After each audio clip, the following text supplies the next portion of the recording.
Assalamualaikum warahmatullahi wabarakatuh. Perkenalkan, nama saya Muhammad Iqbal Ramadan dari program studi Sistem Informasi. Pada video kali ini saya akan menjelaskan penyelesaian soal UAS Statistika dan Probabilitas yang terdiri dari tiga bagian, yaitu uji normalitas dengan C kuadrat, lalu regresi linear sederhana, dan yang terakhir ANOVA satu arah. Kita masuk ke soal pertama. Untuk soal pertama diberikan data ujian dalam bentuk tabel distribusi frekuensi dengan jumlah data sebanyak 50. Tujuan dari soal ini adalah untuk menguji apakah data tersebut berdistribusi normal atau tidak menggunakan uji C kuadrat dengan taraf signifikan 5%. Lalu langkah pertama yang saya lakukan adalah eh, menentukan titik tengah setiap kelas, kemudian menghitung rata-rata atau mean menggunakan rumus mean data berkelompok. Lalu setelah dapat meannya, eh, saya menghitung simpangan bakunya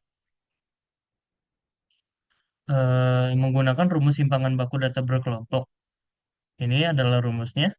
Lalu dari perhitungan tersebut diperoleh nilai rata-rata sebesar 7,65 dan simpangan bakunya sekitar 5,68. Lalu selanjutnya menggunakan nilai mean dan simpangan baku tersebut, saya menghitung frekuensi tahapannya. Eh, Tiap kelas berdasarkan distribusi normal lalu menghitung C kuadrat hitung.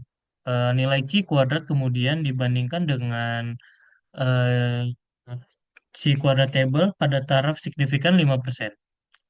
Ini karena C kuadrat hitung lebih kecil daripada C kuadrat table, maka hipotesis nol diterima. Kesimpulannya, eh, data nilai ujian tersebut berdistribusi normal. Selanjutnya, untuk soal nomor 2, untuk soal kedua diberikan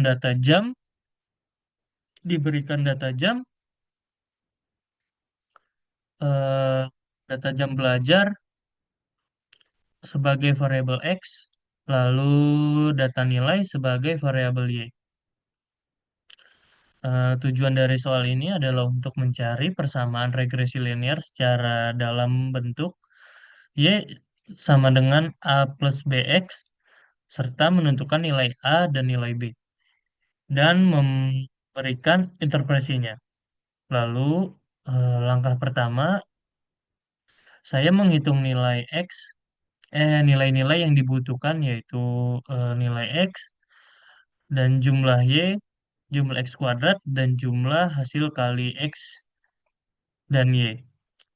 Setelah itu saya menggunakan rumus koefisiensi regresi yaitu B sama dengan N sigma, Y dikurangi sigma X sigma Y dibagi N sigma dikali kuadrat dikurangi sigma X kuadrat.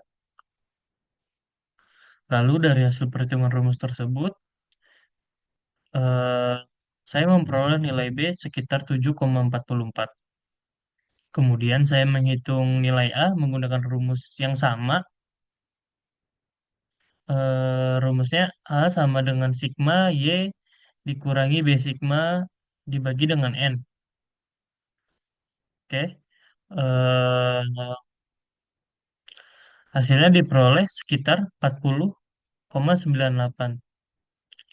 Sehingga persamaan regresi linear sederhananya Y sama dengan 40,98 ditambah 7,74 X. Interpretasi setiap penambahan 1 jam belajar akan meningkatkan nilai ujian rata-rata sekitar 7,74 poin. Kita lanjut soal ketiga yaitu ANOVA satu arah. Untuk soal ketiga diberikan data nilai siswa dari tiga metode pembelajaran yaitu metode metode X1, maksud saya metode X1, metode X2, dan metode X3. Hipotesis nol menyatakan bahwa rata-rata ketiga metode sama, sedangkan hipotesis alternatif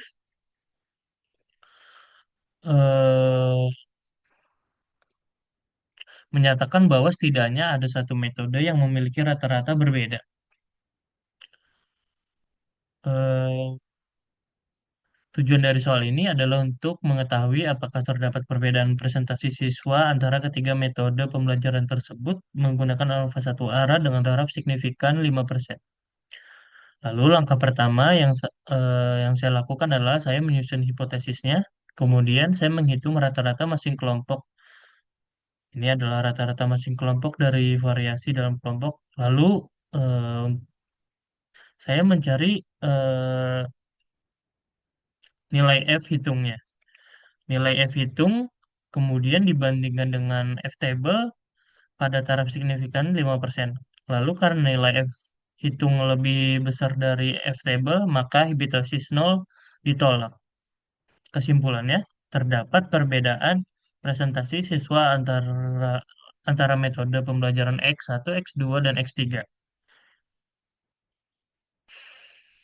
Demikian penjelasan saya mengenai penyelesaian soal UAS statistika dan probabilitas.